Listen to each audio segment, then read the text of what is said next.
사사기는 약속의 땅에서 살고 있는 하나님의 백성들의 삶의 두 종류의 삶을 기록하고 있습니다. 하나는 가나안의 삶입니다.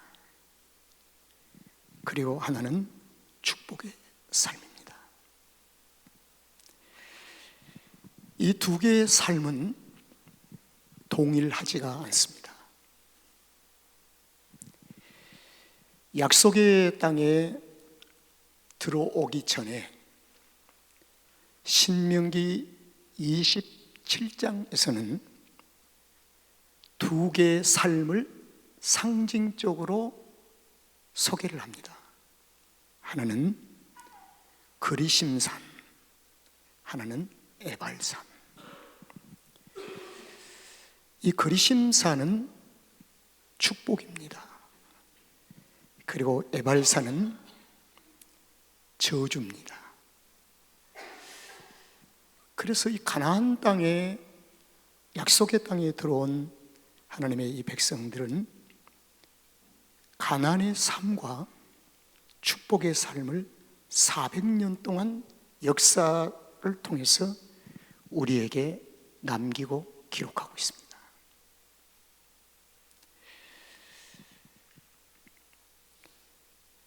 약속의 땅이라고 하는 것은 예수 그리스도 안에 있는 삶을 가리킵니다. 그래서 이 약속의 땅은 영원한 계약이 되어진 땅이에요. 영원한 계약, 이걸 언약이라고 합니다. 그리고 영원한 언약이 있습니다. 저와 여러분이 지금 그리스도 안에 약속의 땅에 우리가 들어온 이후로 우리에게도 영원한 언약이 하나 있습니다. 예수의 이름으로 사는 것입니다. 그리스도 안에 들어온 우리는 이미 약속의 땅에 들어왔어요. 약속의 땅 안에서 가나안의 삶을 사느냐, 축복의 삶을 사느냐, 그리심산에서 사느냐, 아니면 에발산에 사느냐, 두 개의 삶이 내 자신 개인에게도 늘 교차되고 있어요. 그래서 내 개인의 라이프를, 교차되는 삶을 기록해 둔 것이 사사기예요. 백성들은 동일한 백성이지만 어떤 때는 가나안의 삶을 살고 어떤 때는 축복의 땅의 삶을 살고 있는 것입니다. 그래서 이 언약이, 하나님의 이 언약이 구약과 신약에 동일하게 늘 중심에 세워놓습니다.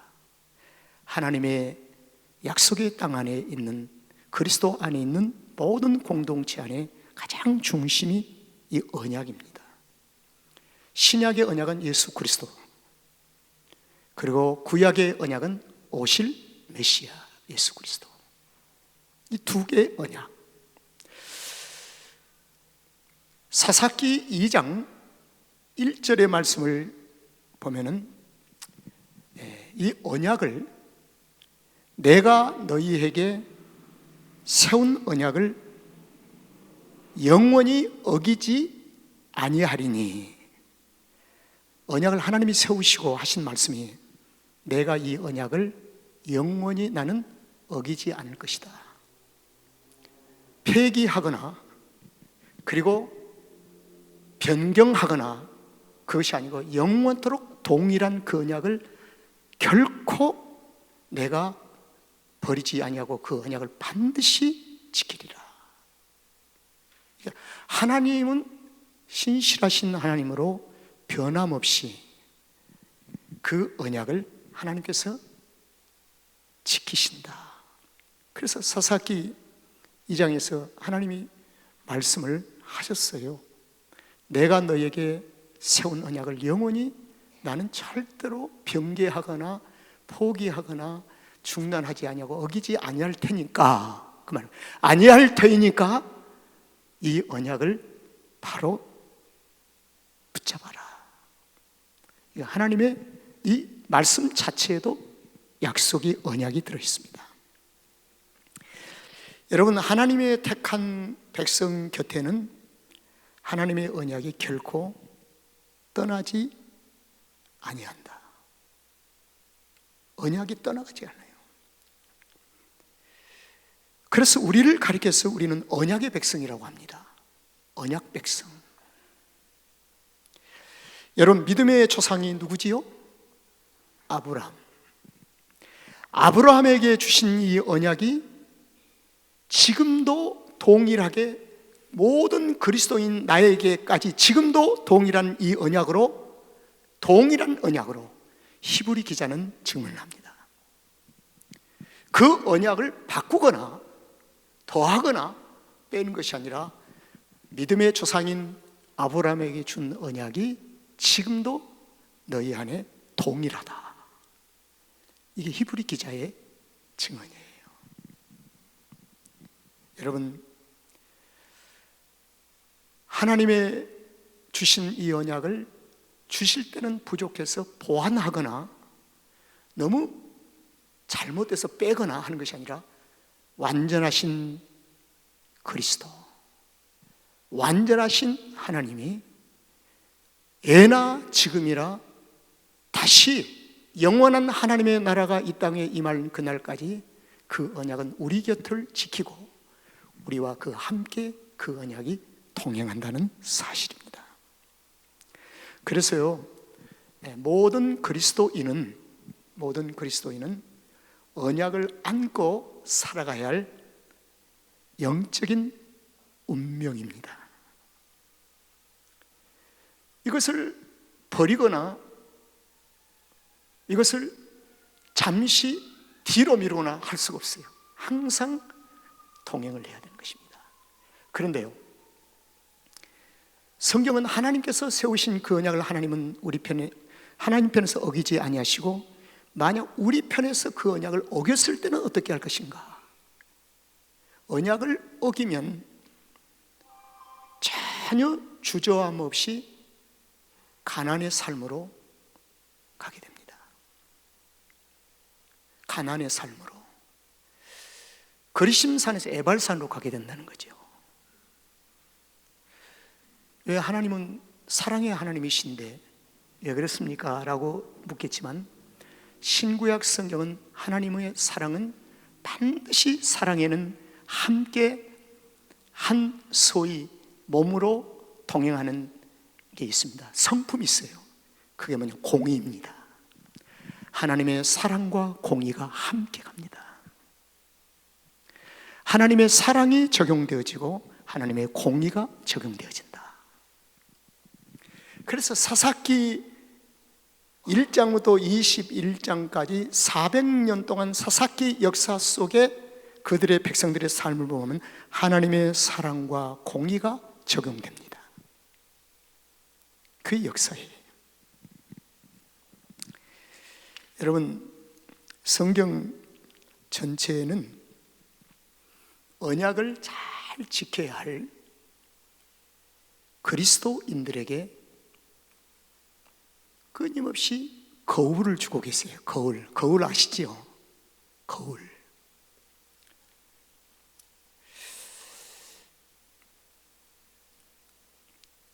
저는 오늘 세 개의 거울을 여러분들에게 잠시 소개를 하려고 합니다.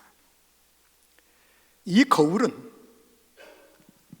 밀러라고 할까요? 거울은 이웃을 위해서 필요한 것이 아니고 성경에서 내 자신에게 주는 거울뿐이 없습니다.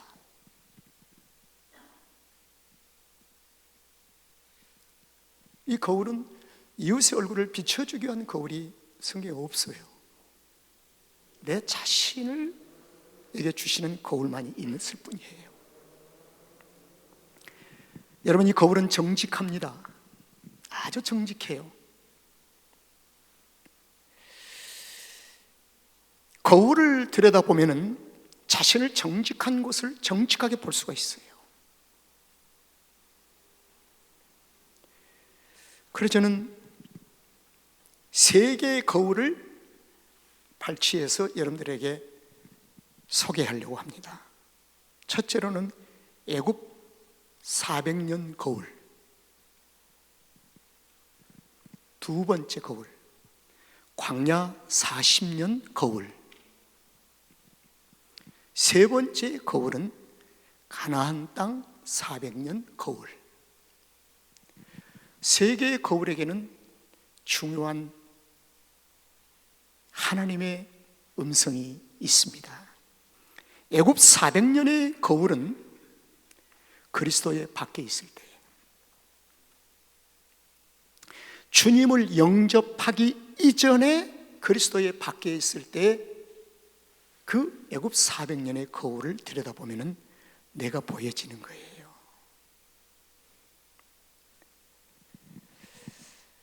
그리스도의 밖에 있다는 불신자를 가리키는데, 여기는 모태 신앙을 말하는 기준이 아닙니다.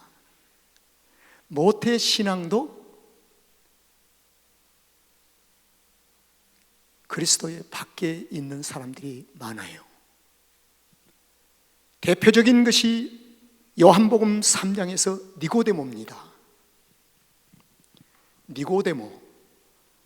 니고데모가 밤중에 주님을 만나서 보니까 주님이 없는 거예요. 그건 그리스도의 밖에 있는 것이죠. 영접을 안 했기 때문에, 주님을 영접해. 그래서 주님으로부터 니고데모가 그 자리에서 주님을 영접하게 됩니다. 니고데모는 조상 때부터 내려온 소위 유대교 바리새인의 소위 모태신앙. 그래서 모태신앙도 언젠가는 분명하게 주님이 내 안에 있는지를 점검해야 할 필요가 있어요.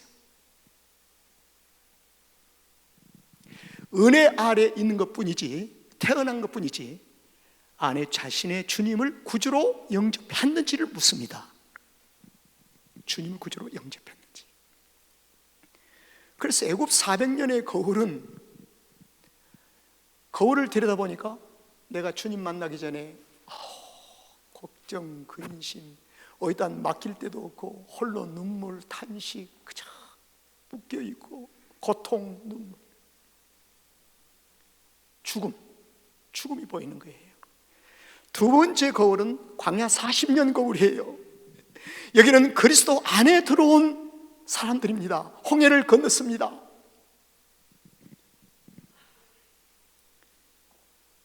광야 40년의 거울은 어떤 모습으로 자기가 보이냐면, 주님과 내 안에 계신 주님을 영접한 주님과 성령님과 내 육체와 싸우는 모습을 볼 수 있는 거울입니다. 싸워요. 육체 안에 여전히 아직도 형성되어지고 굳어진 인격인 원망과 불평이 40년 동안 이스라엘 백성들을 통해서 송두리째 튀어나왔습니다. 싸움이죠. 자기하고 싸움. 외적인 싸움이 아니라 자기하고 싸움이에요. 광야 40년 거울. 세 번째는 가나안 땅 400년 거울입니다.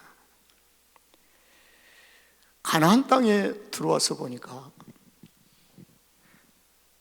가나안 땅에 원래 살던 원주민들, 가나안 족속들이 살았는데, 조금 후에 말씀드리겠지만 하나님께서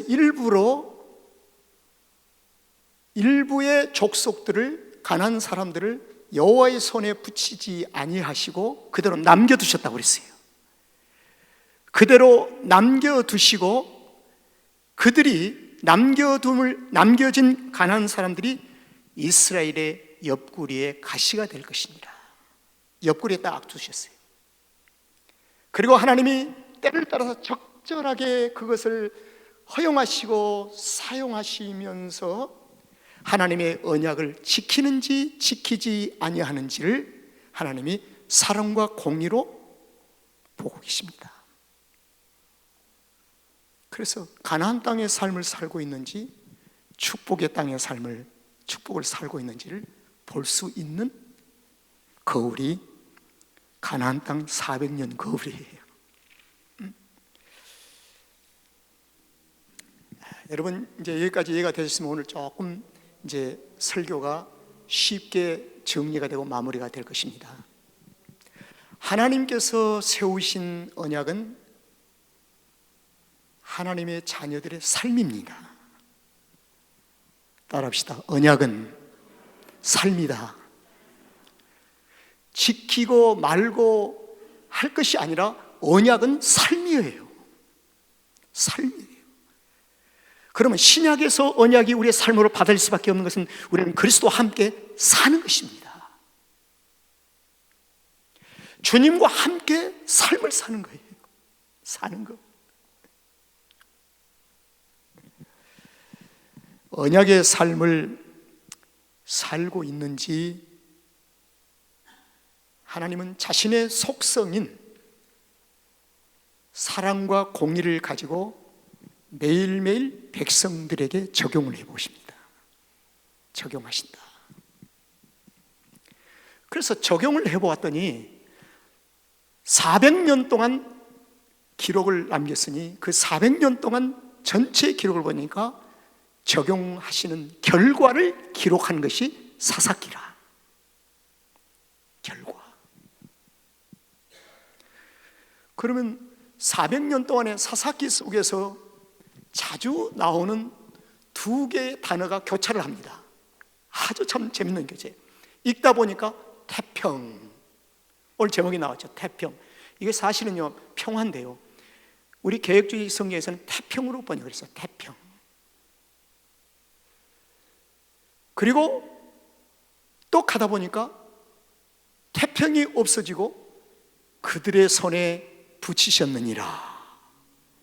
그들의 손에 붙였다는 이 말은 가나안 족속들의 손에 하나님의 백성들을 붙이셨다. 이걸 가려서 한 단어로 표현한다면 징계, 이렇게 표현합니다. 그러니까 사사기 400년은 태평과 징계가 기록되어 있습니다. 가나안 족속들에 대한 기록이 아닙니다. 하나님의 언약 백성들에게 일어난 사건을 기록하는 것이 사사기입니다. 여러분, 사사기를 몇 년이라고 그랬어요? 400년. 400년. 근데요, 종합을 해드릴게요. 400년 중에 296년은 태평, 111년은 그들의 손에 붙여 징계. 이게 111년은 징계요, 296년은 태평이라. 하나님의 백성들입니다. 그래서 296년의 태평과 111년의 징계를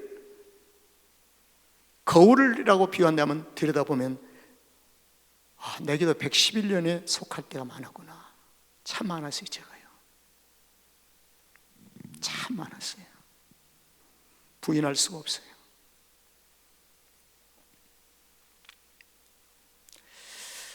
사사기 2장 2절을 한번 보겠습니다. 너희는 이 땅 거민과 언약을 뭐요? 세우지 말라. 언약은 유일하게 누구하고만요? 하나님과만. 너희는 이 땅에 거민과 언약을 세우지 말고 그들의 모든 단을 어떻게 해요? 우상을 헐어버려라. 우상과 언약을 갖지 말라는 겁니다. 자, 이것이 하나님은 백성들의 성품과 죄성을 잘 알고 계시기에 하나님의 사랑과 공의를 통해서 언약을 지키는 거룩한 백성으로 이들을 끌어가시면서 오늘 제목대로 풍성함과 태평함을 누리시게 하기 위하여 준비해 주신 것을 밝히고 있습니다. 풍성함과 태평은 축복입니다. 축복을 누리게 하기 위하여 하나님은 준비해 두신 것을 밝히고 계세요. 그 준비해 두신 게 무엇인가? 사사기 2장 23절에 있습니다. 그 열국을 머물러 두사 속히 쫓아내지 아니하시며, 이거 하나님이 하신 말씀입니다. 쫓아내지 아니하시며 여호수아의 손에 뭐요? 붙이지 아니하신 이유를 밝히고 있습니다. 참, 여기서 우리가 잘못하면 하나님은 사랑의 하나님이신데요, 제가 분명히 말씀드려요. 하나님은 맹목적인 사랑이 아니라 공의가 함께하는 속성을 가지신 분입니다. 하나님은 결코 죄를 용납하지 아니하시고 죄를 받아들이지 아니하시고 성결. 그래서 하나님은 사랑과 공의. 그래서 성도들이 우리 이렇게 아무개나 살아도 하나님이 사랑하실 거야, 이건 굉장히 어린애 같은 소리입니다. 그런 소리를 해서는 안 됩니다. 그것이 생각과 사상 속에 박혀서는 큰일 납니다. 하나님은 우리의 연약함을 너무 잘 아시기 때문에, 우리의 부족함을 너무 잘 아시기 때문에 가나안 정복 때 일부러 하나님은 여호수아의 손에 붙이지 아니하시고 남겨두셨다. 그래서 여호수아의 정복이 완전 정복이라는 이 말의 영적인 의미는 뭐냐면, 여호수아에게 사명을 주신 그 사명을 여호수아가 100% 완전히 정복했다는 의미로 받아들여야 합니다. 그래서 여전히 가나안 땅에는 남은 자가 있었어요. 하나님이 의도적으로 남겨두신 겁니다. 2장 사사기 2장 3절을 보겠습니다. 남겨두시고 내가 또 말하기를 내가 그들을 너희 앞에서 쫓아내지 아니하리니 그들이 너희 옆구리에 가시가 될 것이며 그들의 신들이 너희에게 올무가 되리라. 우상. 이게 우상이 옆에 있는 거예요. 옆에. 그리고 옆구리에 가시가 있다는 말은 근접거리에 항상 있다는 겁니다. 가까이 있다는 것입니다. 여러분, 신약에서 사도 바울은 뭐가 있었지요? 가시가 있었대요. 근데 그 가시가 너무 거북스러워요. 그래서 가시를 자꾸 없애달라고, 하나님의 권능의 성결로 없애달라고 기도했어요. 근데 어느 날 하나님께서 음성이 되는 거예요. 바울아, 네게 있는 가시가 네게 유익하고 은혜에 족할 줄 알아라. 이 말의 중요한 의미가 무엇이냐면요, 바울은 그대로 제가 좀 해석을 넓게 봅니다. 바울에게 있는 가시가 없어지면 너는 다시 사울로 갈 수 있는 가능성이 있는 속성이 있다. 너는 아직도 육체가 있기 때문에 다시 에발산으로 갈 수 있는 속성이 있다. 내가 너를 그리심산에 묶어두기 위한 유일한 방법으로 네에게 가시를 그대로 머물러 두게 있느니라. 정확하죠.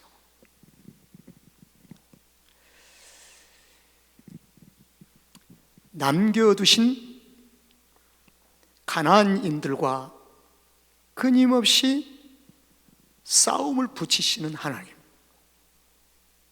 참, 표현 좀 이상합니까? 끊임없이 싸움을 붙여요.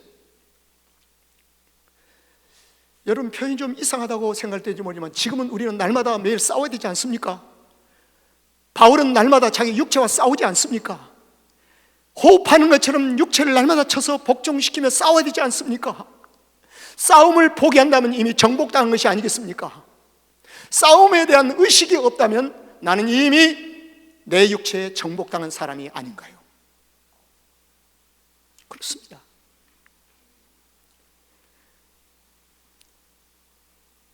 언약을 지키시는 믿음 안에서 자라가는 하나님의 백성들로 하나님께서 꿈을 꾸고 계신 겁니다. 목적이 있어요. 여러분, 신약 성경을 읽다 보면 이해되지 않는 부분이 있어요. 요절이 아주 중요한 요절이 두 개가 있어요. 오늘 이 본문의 말씀은, 오늘 사사기의 말씀은 신약 성경을 우리에게 놀라게 하는 요절 두 요절을 완전하게 해석해 하시는 하나님의 은혜가 있습니다.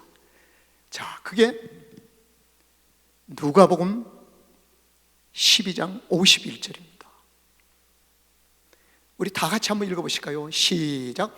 내가 세상에 화평을 주려고 온 줄로 아느냐?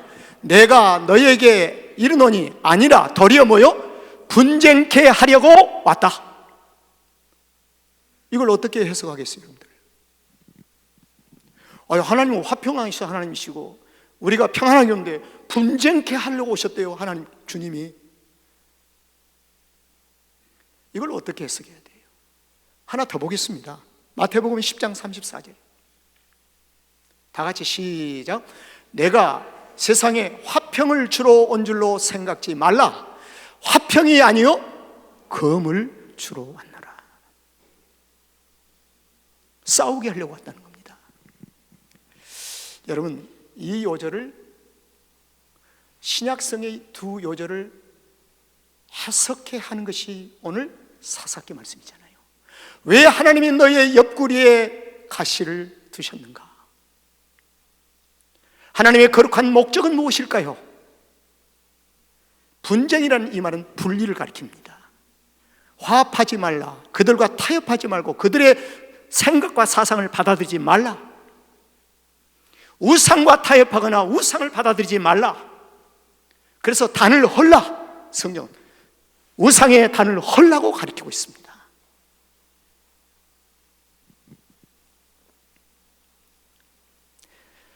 사사기에서 하나님의 사랑과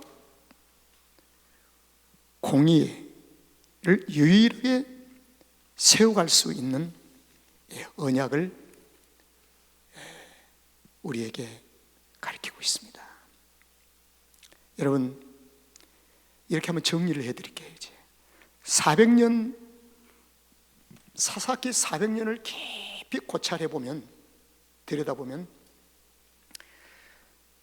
296년 동안 태평한 세월이 있었어요. 그 태평할 때는 하나님 사사를 보내지 않으세요. 이거 잘 들어야 합니다. 사사를 보내지 않아요. 그런데요, 하나님의 앞에 백성들이 언약을 깨고 백성들의 옆구리에 있는 가시들에게 가시들 손에 붙이시고 난 후에 백성들이 신음하기를 시작하고 통곡하기 시작하며 고통하며 울부짖을 때, 그때 하나님은 사사를 세워 보내십니다. 여러분, 이 사사는 신약에 오신 우리 주 예수 그리스도입니다. 주님이 이 땅에 오실 때 세상은 어둡고 고통과 신음하며 좌절과 실망과 시리에 빠져있는 어둠 속에 있는 이 백성들을 하나님이 구원하시기 위해서 메시아를 이 땅에 보내신 것입니다. 주님을 보내신 거예요. 그 사사를 세우는데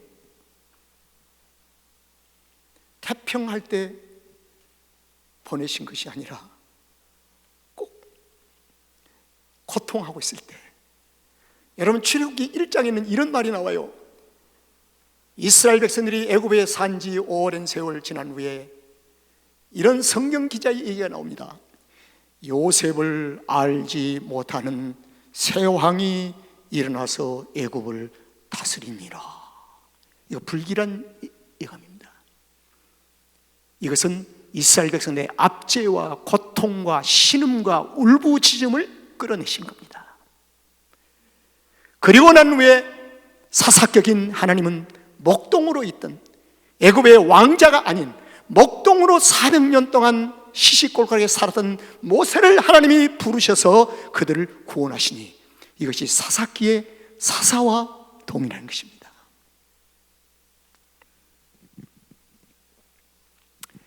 하나님이 111년 동안 하나님의 징계 기간에 부르심을 받은 사사들은 무명이요, 시골 출신이요, 가장 약한 자임을 인정하는 거예요.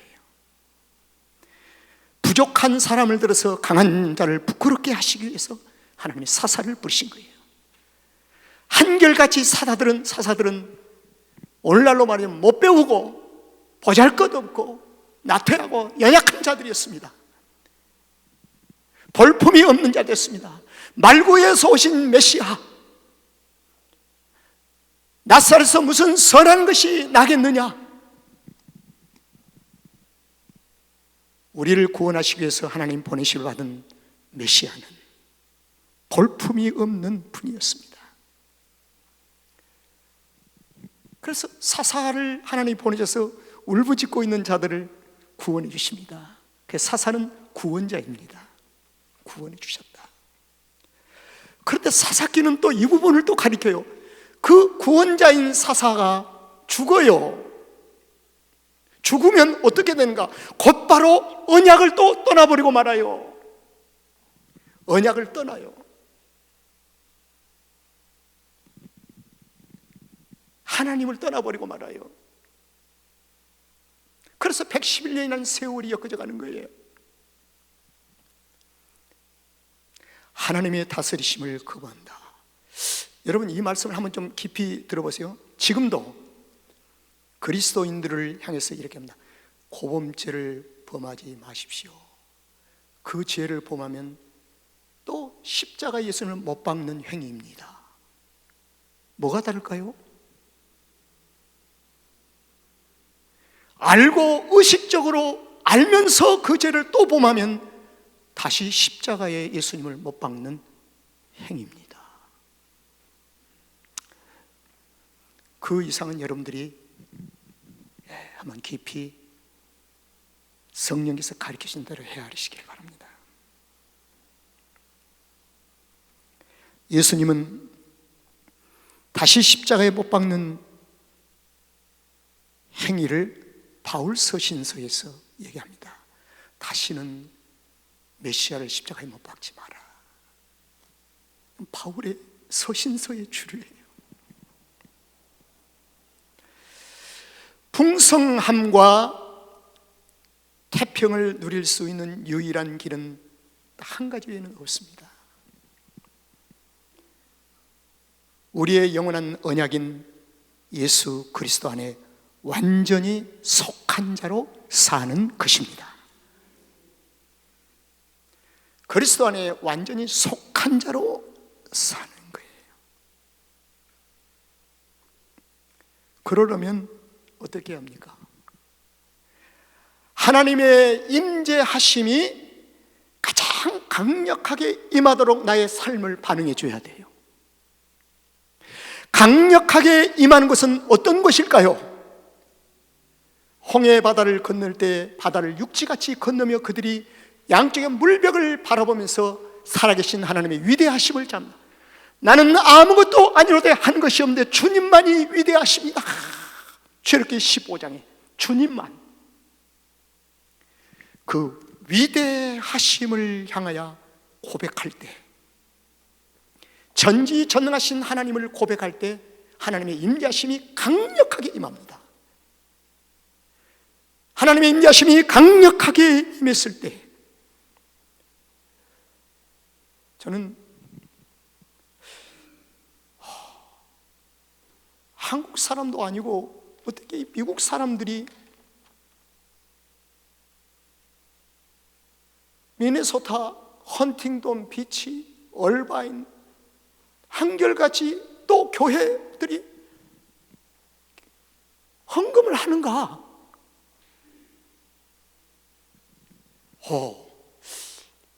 한 가지 근거가 있었습니다. 우리 좋은말 교회가 주일 예배를 하나님 앞에 그저 영광을 돌리려고, 어떻게 하든지 하나님 영광 한번 돌려보려고 마음과 정성을 다하여 우리의 모든 송팀들과 반주자들과 방송팀과 모든 사역자들이 하나님 앞에 한마음이 되어서 드려지는 이 사역 속에 하나님의 기름 부으심과 성령의 강한 은혜 역사가 있기 때문에 하나님이 이렇게 돕는 자를 보내신 줄로 믿습니다. 우리는 애롭지 않습니다. 하나님의 보내신 자가 있다는 사실입니다.